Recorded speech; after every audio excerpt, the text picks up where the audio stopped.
So if you actually played Leighton Flowers or a leading traditionalist or provisionist scholar saying something and then critiquing their actual language, then you would be probably a lot closer to representing the view of your opponent. Okay, so if he could find a statement where any provisionist, myself included, anybody ever says we're inherently good and sometimes we just mess up, then I would say, oh, this is a good critique of us, but this is not what we believe. It's an analogy to suggest, even though somebody has the capacity, the physical capacity to kick a field goal, does not mean that therefore, just because they have that capacity to do so once or twice, that they're always going to be successful. They can mess up. You give them enough tries, eventually they can mess up because no one's perfect, right?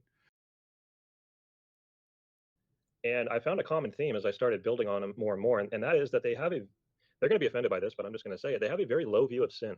It's sort of like well, sin just sort of happens. Oops, it's almost accidental. And I really don't think they have a proper understanding of the idea of rebellion, that it's purposeful, willful, intentful rebellion. And it paints a picture in my mind that we're somehow inherently good and we just mess up every now and then, right? And I think now, if you could find any broadcast or writing where I've actually said we're inherently good and sin's just oops, no big deal, then he would have some validation maybe for this accusation. Right now, he's just giving an opinion of the impression he's gotten from somewhere. It's like you messed up and you've been kicked out of the cool kids club and you need to do better to get let back in, rather than understanding that you willingly separated yourself from God. That's why I think they can't just state it that clearly. They have to make it sound as bad as they possibly can. So they use this, they just think we're innocent, we're good, and now they're just this spiritual, it's just a social faux pas, sin stuff. And they have to do it that way, because if they actually use our words. I want to get a more clear understanding of whether or not they actually believe that they are sort of inherently good. I'd like Article 2 says that we affirm that because of the fall of Adam, every person inherits a nature and environment inclined towards sin. So it's almost like they want to recognize that, yeah, we are born in the line of Adam, and there's something going on there. But again, here's a statement that we can affirm, but not in the same way, right? We believe that we are inclined towards sin and only sin, right? So it sounds almost like something a Calvinist would say, but we have to ask further questions. We obviously don't mean the same thing. We believe that our hearts are inclined towards sin, and we will only ever sin until those inclinations are actually changed. And the provisionist seems to claim that inclined towards sin simply means that we will eventually sin. Because remember, they don't believe that you're born guilty of Adam's sin. You're born an innocent person. But they're forced to admit, because everybody has sinned, right? That we will all eventually at some point sin, which is going to bring up an important point in a minute here. But this is also important because it's not that we're always sinning, even after we sin the quote unquote first time, whenever that is, that magical point in time. Right. But it's not that we're always sinning. And this just supports the idea that, well, sin in this view just seems to be like, well, we mess up every now and then, right? Instead of it being something that is always resulting in sin, it's just, well, we're inherently good and sometimes we mess up.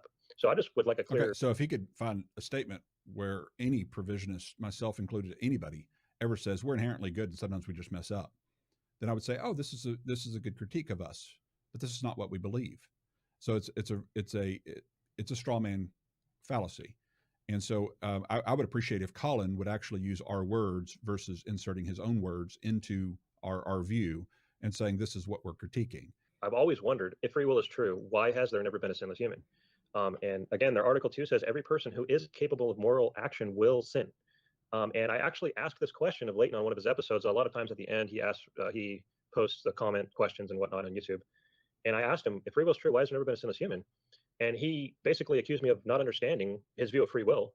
And he said he's the king of analogies. Right. He said it's basically like if you have a football player, a field goal kicker, who's the best field goal kicker ever, even the best one, eventually will miss. But you have to think about what this means. And I made this point in my very first episode. Now, before you go on, there's a difference between arguing the point of analogy and arguing the analogy, okay? When you argue the point of the analogy, then you're getting to the substance of the debate, point of contention, okay? When you argue the analogy itself, you're nitpicking the analogy in order to avoid what the point the analogy was meaning to demonstrate. But notice these guys aren't hitting the point of contention.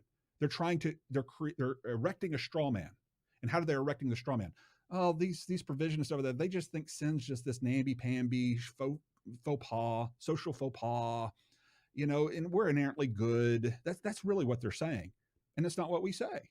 It's an analogy to suggest even though somebody has the capacity, the physical capacity to kick a field goal, does not mean that therefore, just because they have that capacity to do so once or twice, that they're always going to be successful. They can mess up. You give them enough tries, eventually they can mess up because no one's perfect, right? A person has the moral capacity to resist temptation. So even a lost person, a pagan, can have the temptation to cheat on his wife, or the temptation to lie, or the temptation to cheat on his taxes, or the temptation to steal the candy from the candy store, and resist that temptation, decide not to do it, right?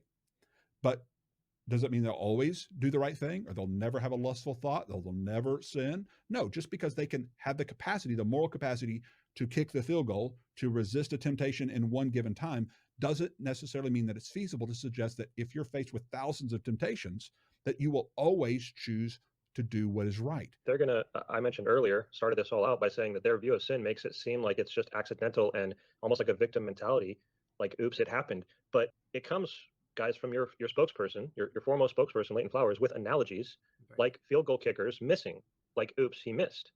The actual analogy should be the field goal kicker wanted to see what it felt like to miss, so he intentionally missed, kicked it wide right or whatever.